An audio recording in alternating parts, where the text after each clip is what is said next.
around like 30 minutes of the event. And then the last 20 minutes will be like breakout rooms. So you get to talk to, all Grace and Sandy about their experiences, as well as like talk to them about just learning more about Visa as a company. And then last 10 minutes is raffle as well as closing. So with that said, let's get started. Mickey, do you want to kick it off? Thank you. So next slide, please, Ryan. So Sandra and Grace, can you please give us a brief introduction about yourself, your name, your role, and the reason why you're passionate about what you do? Sure, I can go first. Hi, everybody. My name is Sandra Yang. I am currently a director at our Products and Innovation team, or Products and Innovation Risk team at Visa. Three things I really like about working at Visa are, number one, the people. So far, everybody I've worked with have been really friendly, very open to collaboration. Very supportive team that I've been working with. So my management team is very supportive of my growth, of my development at Visa. So that's one thing that I really like about working at Visa. Of course, Visa as a brand, it's a very well-known brand, so it certainly carries, certain weight when you're talking to people. So I appreciate that, I work for a company that has established itself, seen as an industry leader. So certainly enjoy about working about Visa, about that. And I would say the second kind of leading to what I mentioned earlier is really the breadth of opportunities at Visa. Since I joined Visa, gosh, it's been almost 7 years now. And I've been on 2.5 different teams, half because one of the teams I was on was more of on a rotational basis. But I think my experience so far just goes to show that I've had a lot of great opportunities for career development, and everything that I've done has kind of been different. So it's not like I always knew what I knew, always knew what I was doing going into it, but people have given me a lot of opportunities to grow into the role. So that's something I really appreciate. And I would say the last thing that I can think of right now is it's only temporary, but right now we have summer Fridays. So that means we get off work half day Fridays. So that's nice too. So that's a little bit about why I like Visa. Hi, everybody. My name is Grace. Can you hear me? Okay, great. Awesome. Really nice to meet you all. I'm currently a technical university recruiter at Visa, and some of the reasons why I love what I do is because I really enjoy working with early career folks such as yourselves. And, I've been doing this for quite some time. Prior to here, I also was a recruiter at other organizations and also worked in the early career to early talent space. And felt like this is really, you guys are the future. And in terms of all the different amazing resources and career paths that you can go into, really like there's a lot to explore. And Visa offers quite a lot of different opportunities there, from rotational programs to internship opportunities to, of course, like, new grad positions for full-time roles. And we'd love to tell you guys more about this very soon. So I'll hand it back over to your presenters. I believe it's, is it Shalada? Yes, okay. Thank you, Grace. So yeah, I'm so glad to hear that you both have such great experience with Visa. So my next question would be, what does your day-to-day work life look like at Visa? And how has it changed due to COVID? Okay, yeah, I can go first again. My day-to-day kind of looks like this. My work typically starts 8 o'clock, 8:30. Sometimes I'm lucky 9 o'clock. But usually that just, if I have early calls, that means because I'm meeting with people in the other regions. So I talk to our European counterparts quite often. And so during the morning time, it's kind of like their late afternoon. So that's where we can catch up. I also, on an average day, I probably take about like 3 to 4 calls a day, maybe a little bit more on some, heavier work days. But I can talk to a range of people. I could either, be talking to the product owners that I support. So in my role, I really guide the product owners through certain reviews prior to launching a product. My role is really to help them think about what requirements we need to think about in order to be compliant with regulations or to protect Visa as a brand, just to ensure that, when we're launching a new product, we're not being really reckless about it. We're being very diligent about how we roll out, because we want that experience for our clients to be really positive. So it's really working with our product owners to see kind of where they are, what they need help with. So I'll meet with them. Sometimes I'll meet with other internal teams that get involved in the review process. So that may include legal, that may include our technology team, and just really shepherding everybody together to think about what we need to identify and work through prior to launching a product. Sometimes I also, occasionally I will meet with my SVPs or, VPs to present to them kind of key trends or key updates I'm seeing through my touch points with our product owners. So those are more like, meeting type of days. Of course, there's going to be time during the day when I'm doing more tactical work. And so my tactical work really is, usually has a lot of data analytics to it. One of the cool things that we're trying to do is build a model that helps us answer, what are the most important products at Visa and where should we focus our time on? Because we have, like 200 or 300 different products. And so we can't all look at everything at the same time with the same, level of depth. And so it's really trying to figure out what is most important. So I'm actually in the weeds right now building that model. And that means figuring out what data I want to collect, who I need to work with to get that data, what is the data showing us, and how do I kind of create a very, very basic scoring model to help me figure out, to help me answer that question, which is what are the most important products at Visa. Other tactical work may include like putting presentations together,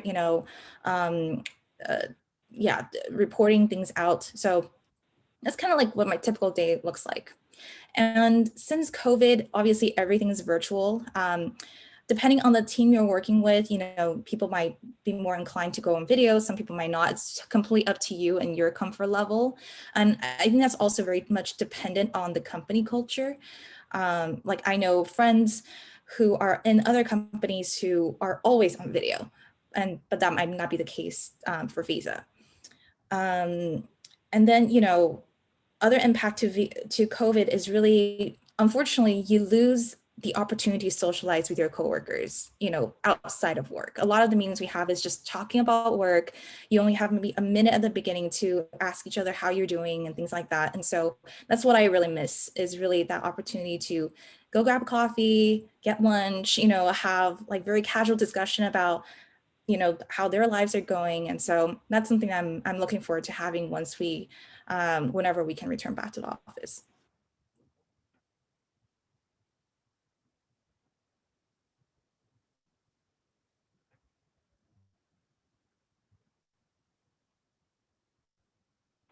Sorry, I wasn't sure if you want me to also answer that. Yeah, so I guess in terms of my day-to-day, hasn't really changed that much.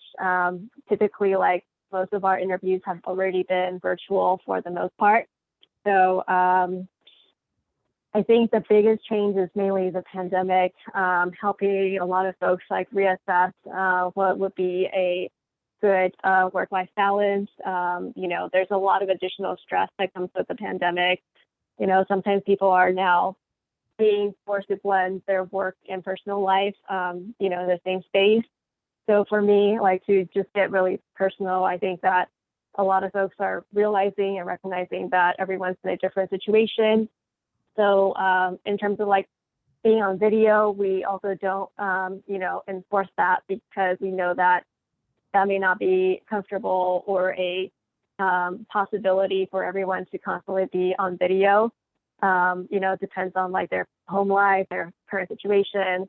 So I think that it's been really refreshing to see how Visa has handled the pandemic and been so understanding of everyone's unique circumstances, and then offering a bunch of resources and support in the form of, Sandra mentioned, there's Wellness Fridays, which is the half days that we get in the summer, but it was actually extended throughout the whole year last year. And additional to that, additional floating holidays, and then providing additional mental health, wellness support for all the employees to take advantage of, especially during this extremely just unique time. I'm sure it has affected everybody in different ways, yourself included, and just being at a really humane culture company that allows you to exist without the additional stress of work is really, really nice. Yeah, thank you so much for sharing that with us. After learning more about your day-to-day role, I can't wait to learn more about you and your time at Visa. So now I'm gonna pass it on to Alex. Yeah, thanks, Nikki. Yeah, I think our next question, really obviously really great insightful information about just the day-to-day and the process of what it's like being at Visa. But then I think a lot of people here are really curious about how to get into Visa as whether it be an internship or a full-time career. So our next question comes from the recruitment side. So I guess this is more targeted towards Grace, but do you think you can give a quick overview of the Visa recruiting process for both the technical and non-technical applicants? Yeah, of course, Alex. Great question. So I'm sure most of you have already, thought about applying to internships. Actually, just wanted to get a quick sentence of everybody on the call. Is this would you say most of you have already tried to apply for an internship or finish an internship in previous years? Just want to get a show of hands, virtual hands, if that's possible. Awesome. Okay, so not a whole lot of you.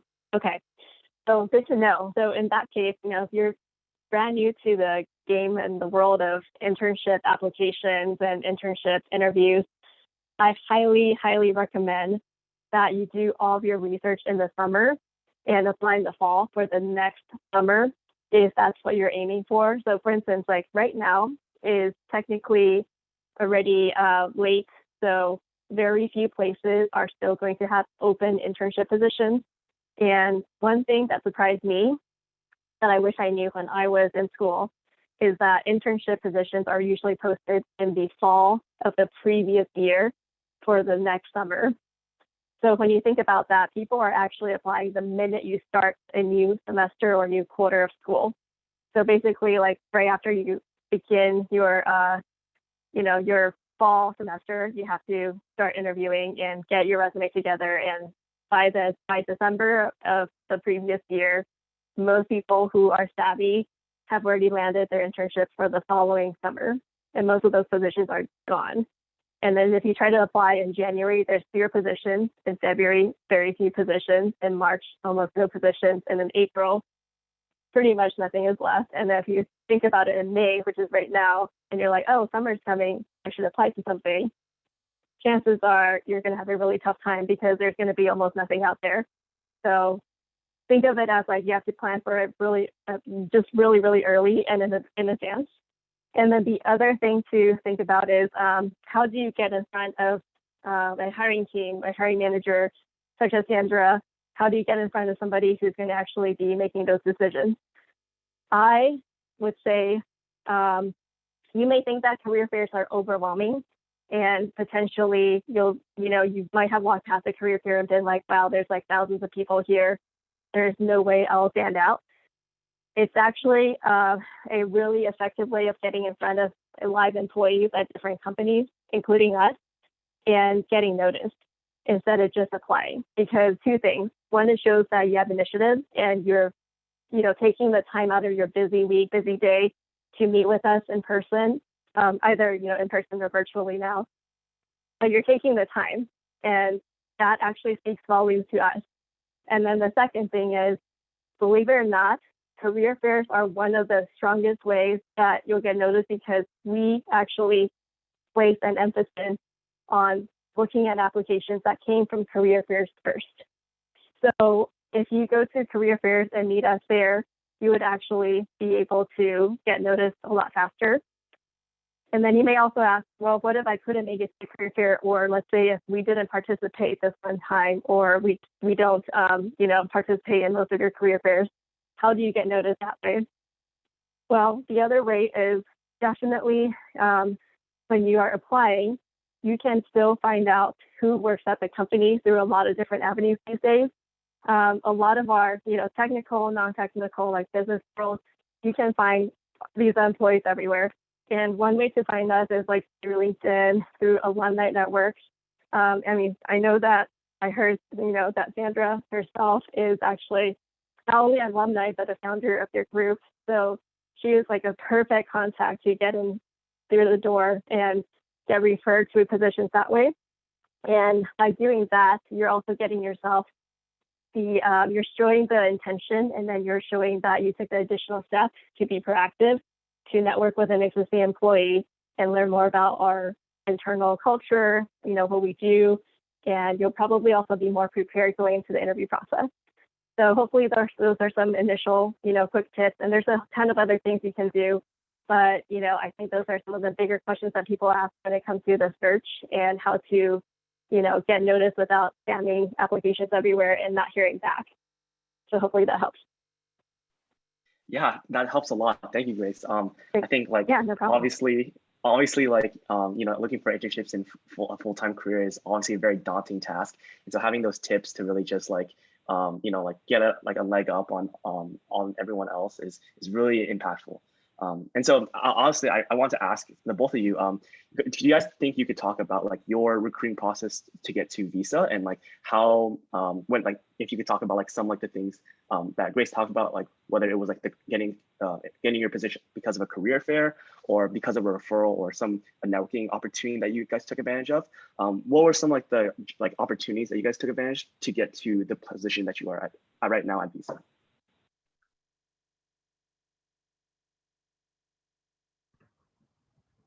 Okay, I can go.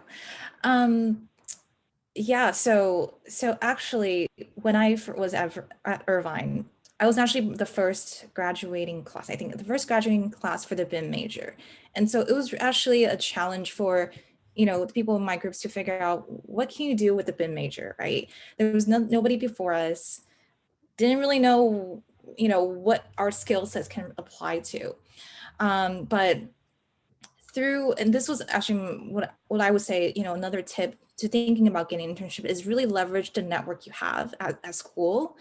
The reason why I got into my first job, it wasn't Visa, it was actually PricewaterhouseCoopers, was because of Lucy. I think Lucy came to speak with you guys a couple weeks ago.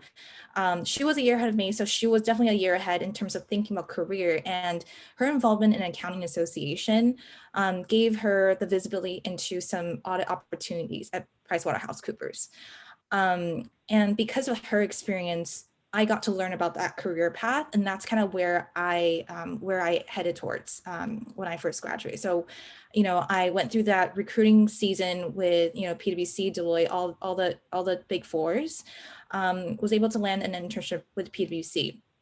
But I think what's unique about BIM is that we have a combination of business and technical skills, and I think that's something that's unique, and definitely that's what differentiates you from, I would say, other candidates that are going through the Big Four recruiting process, and even I would say for some of the other jobs available out there if auditing is not for you. And so that's how I kind of got my foot in the door to do IT auditing. So I was at PwC for a couple of years. It's definitely a great experience, but if you have friends who are in Big Four or who are thinking about Big Four, you probably know the work-life balance sucks.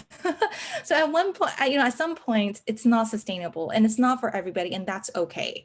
And I got a point in my experience where I said, I want to see what else is out there, because there's definitely things you can learn from other companies. And so I had the opportunity to apply to Visa. It was actually a random recruiter contact me on LinkedIn. I think once you start to get into a certain industry, you'll get reached out by recruiters as well, who are professional, headhunters. She reached out to me, and I connected with her at the right time, and she was able to help get me an interview or submit my application to Visa. And then that's kind of how I started my journey at Visa. I was still living in SoCal at the time. Visa was very generous to fly me up for an interview. It was probably just for a day, so a day or so, where you have 5 to 6 interviews in one day in 30-minute increments, where people are just trying to get a gauge of what your experience is, who you are, what can you bring, what can you offer to the team. And thankfully got the opportunity, got to be in the team, and I was in our internal audit function. So it was related to what I was doing previously at PwC. So it was an easy transition into Visa. Got more exposure to Visa as a company. And during that process, I got exposure to the product organization. And I was also at a point in my career where I was thinking, well, I could either continue doing audit for the rest of my life, or I could go specialize in something more technical. And to be honest, neither one sounded, attractive to me. But because of one of the projects I worked on with the product organization, it really piqued my interest. And that's where, I pursued my current role within the risk function, managing risk, but specifically in product risk. So it got me one step closer to something that I was really interested in, while still leveraging some of the experiences I had before. And then, my current journey is continue to learn more about product, continue to figure out what interests me, because I think you'll find as you start your careers is what you think you're interested in may not be what you end up sticking with, in a couple of years. And I think that's the beautiful thing about being early in your career is don't be afraid to take chances on roles that maybe wasn't, what you were thinking. Be open to trying new things. To the extent you can say yes to different projects that will get you exposure to different people, different types of work. The worst thing is you find out that that's not for you. And so I always recommend, if there is a good opportunity, if there is something that's new, pursue that. Even at school right now, even as you think about internships, don't be afraid to try something different. Yeah.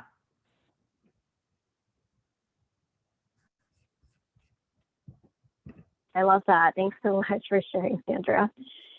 That's phenomenal. I actually was briefly also a recruiter for a public accounting firm in the past, but I can also attest that even as a recruiter, the work-life balance is not very much there. So it's a tough place. How did I land my position at Visa? So I would say, as a recruiter, it's always like an interesting scenario, because when you're being recruited by a recruiter, you kind of already know what kind of questions they're going to ask you, and they also know what kind of answers you might provide. So I think it's a lot about just really understanding what's the culture, and we talk about culture a lot, but that really does make a difference. What that means can, be varied for a lot of different places in terms of do they support your growth and development? Are they very collaborative when it comes to, solving problems and working on projects? What happens if you make a mistake? How do your manager treat that? How do your coworkers treat that? It's just all these different things. And I guess for me, I came to Visa just actually in a really, I guess it was also like a surprise, because honestly, like I wasn't even actively looking to join Visa initially.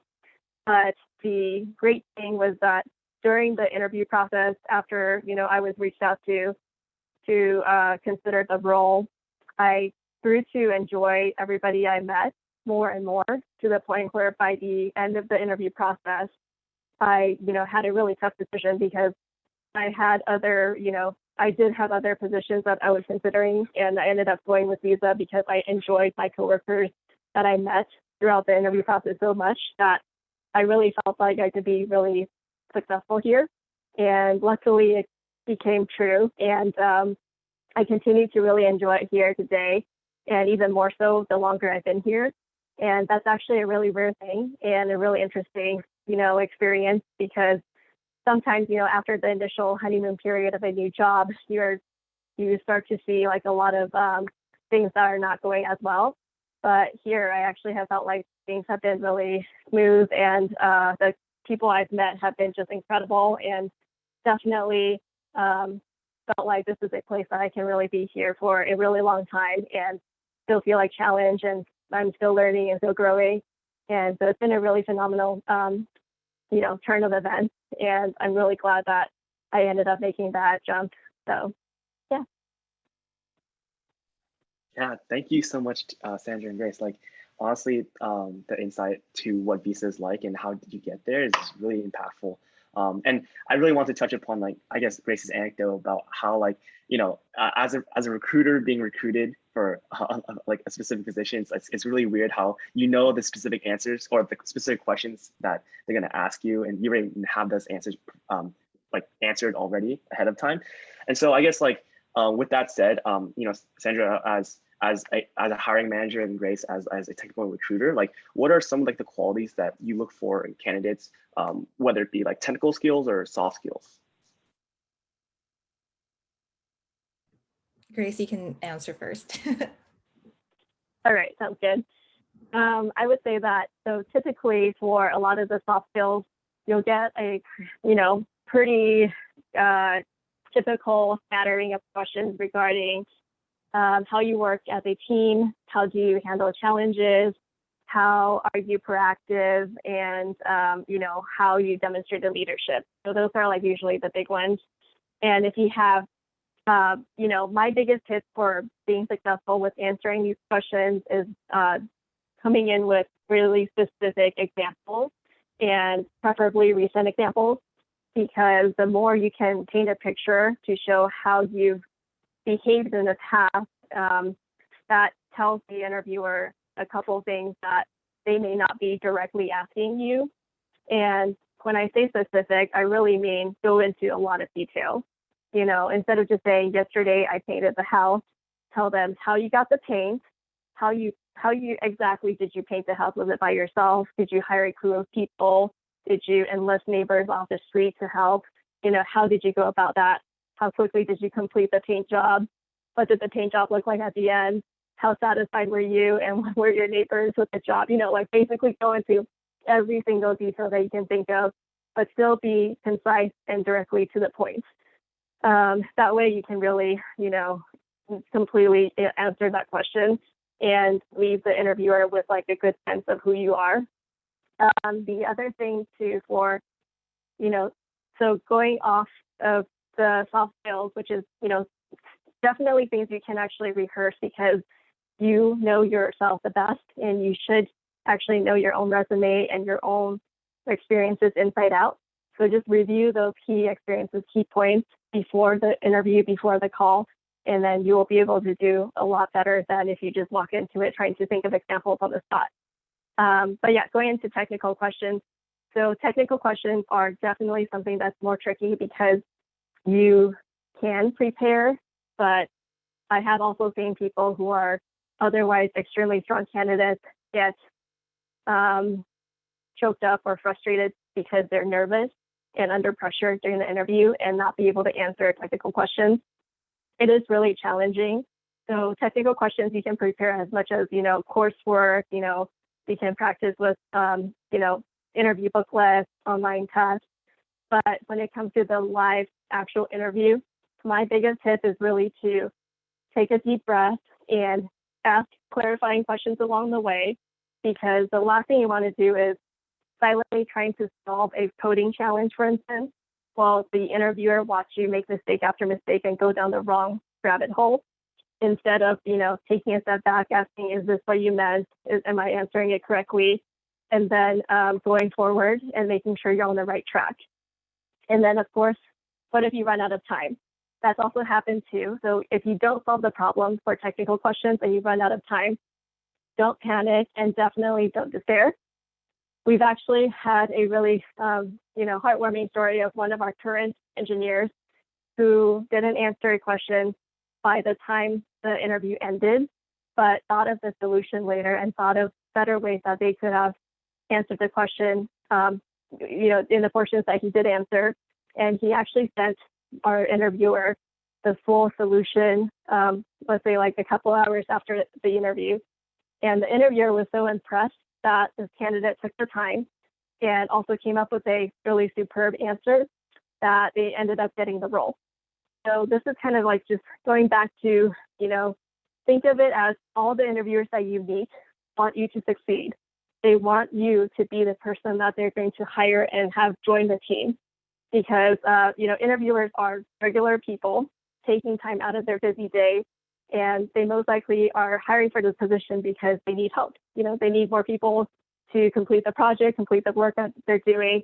So they want you to be potentially that person. So think of it that way, and then you'll be able to kind of, be more relaxed and be yourself and do well during these, interviews. So I'm going to hand it back to Sandra. Those are great tips. I love it. For me, I think some of the soft skills that, I know a lot of hiring managers look for, and I look for when I'm looking at people, are number one, critical thinking. I think oftentimes when you're very early on in your career, you definitely find yourself in a lot of first time situations or first time problems, but don't let that stump you. Think about proposing solutions when you're going to your manager or the person you're working with. Even if those solutions don't end up being the right one, it shows initiative, and it shows that, hey, you've thought about it in your own way and you've given it a try. So I think that critical thinking capability and taking the initiative to try and solve a problem is a great soft skills to demonstrate. Curiosity. A lot of times you're going to go into a job and there's probably going to be 1,000 acronyms, 1,000 key terms that you've never even heard of. And, it's very easy to just ping somebody, message somebody or email somebody and ask, what does that mean? Or what does that say? I always challenge people to use the resources they have in front of you, whether it's kind of internal company website or Google. Google is a great friend, to try to figure out what the answer is first. I think that's another way to show initiative. But yeah, curiosity, always thinking about like, why are we doing things this way? Or why aren't we thinking about it differently? I think all that will demonstrate to people that, given a task, you have the capability to solve it, even if you've never done it before.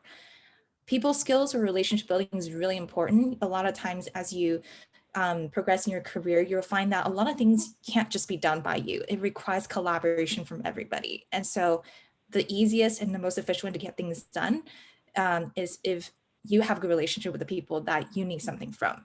And so it's really important to maintain good people skills, relationship building, that will, take you a long way. And lastly, I would say communication, whether it's verbal or written. Communication is very, very key in, what you guys are doing today, asking us questions. That's certainly a way to practice your communication skills, writing professional emails, writing papers at school. All of those are ways for you to continue to sharpen your communication skills. And those will come in very handy as you go into your first job and expand onto your career. Technical questions, I think Grace covered a lot of great things.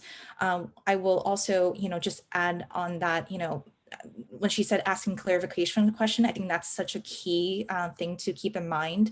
A lot of times when people give you case studies and things like that, they're not just looking for the answer, they're looking for how you think. And so asking clarification question, really understanding what is the objective of what they're asking for, that will show you understand to always have the goal in mind, not just kind of going, head deep and trying to figure out the answers without knowing what the ultimate goal and objective is. And then I think lastly, I just want to encourage you guys, like interviewing is a skill, right? You're not going to get it right the first time, the second time, maybe not even the third time. And so it's really about practicing. And so, if there are mock, interviewing opportunities at Visa, go and pursue that. It takes more than one try to really fine tune your resume. So don't feel defeated if you have to make, multiple versions of your resume. But it's really a skill, and you do get better and better the more that you try. So don't be discouraged if you don't get that internship you're hoping for, or that opportunity you were really passionate about. Yeah, just keep trying. Yes, perfect. Honestly, like thank you so much, Grace and Zaja for your insight. I think I think the hardest part about recruiting is honestly like those interviews and being really nervous and kind of doubting yourself. But as Grace said, like you are the person that knows yourself the best. So I think really great information all around for everyone here. And with that, I think I'll pass it off to Nikki to explain the breakout rooms and how the networking portion of this event will go. Thank you, Alex. So now we're gonna move on to the networking portion. We're gonna be open to breakout rooms. Sandra will be in one room and Grace will be in another room. So everyone, please just join the room that you want to go. But we're gonna message you in the room about 20 minutes in for you to switch the room. So you have the opportunity to network in two rooms. You don't have to switch the room if you don't want to, but you can. So I'm open the breakout room right now. And yeah, so Sandra and Grace, can you please go ahead and join your room? After the breakout room, everyone will come back here again for raffle and we're gonna close the event then. So How do I join? Do I just click more and then breakout rooms? okay, so can you see the breakout room down here on Zoom? I see the button that says breakout rooms. Is that what that is? Yeah. And after, and after Okay. that, I create two rooms with your there it names is. on the room. Okay.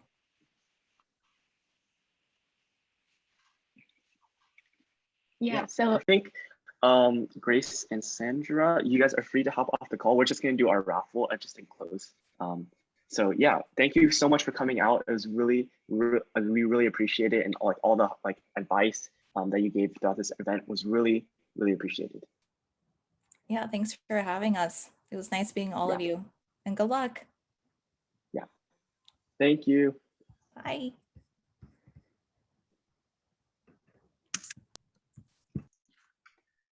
Okay, Ryan, can you share the raffle screen?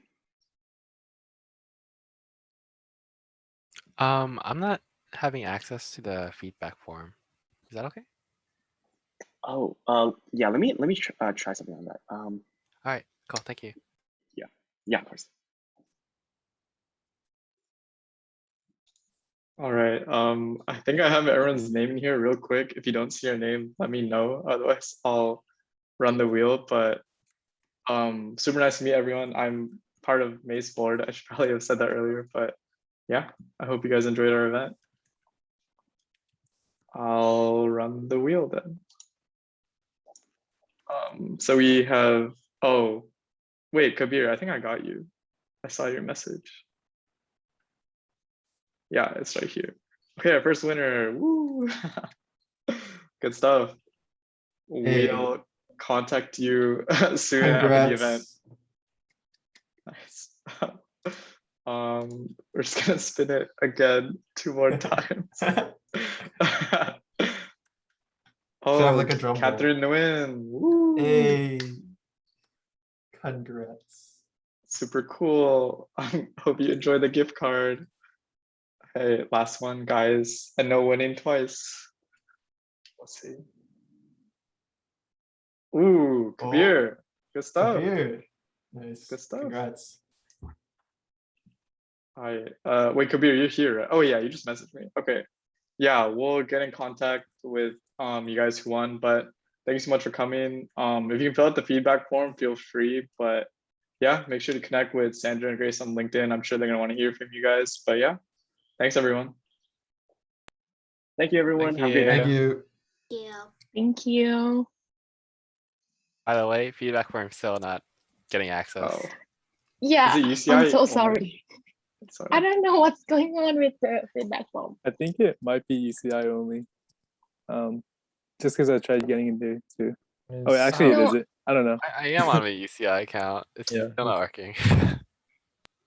No, I think it's the one that we can edit though. I don't know. I tried to fix it. Oh, I see. Let me not share screen and do this, but I mean it's fine. You can leave. We'll send it out in our recap email, but yeah, let me try and do it right now. But thanks for letting us know. Yeah, sure. I'm not in the newsletter. Could someone add me then? Yeah. Yes. I can sure. just put in my email in the chat. Yeah. Of course, yes. Cool. Thank you. Bye Thank bye. you. Of course. Thank Bye. you. Thanks for coming out. Gustav? Oh, sorry. Oh wait. Nice, right? Yeah, Hold the on. feedback form still doesn't work. Sorry. You want me to Wait, stop wait, the wait. recording?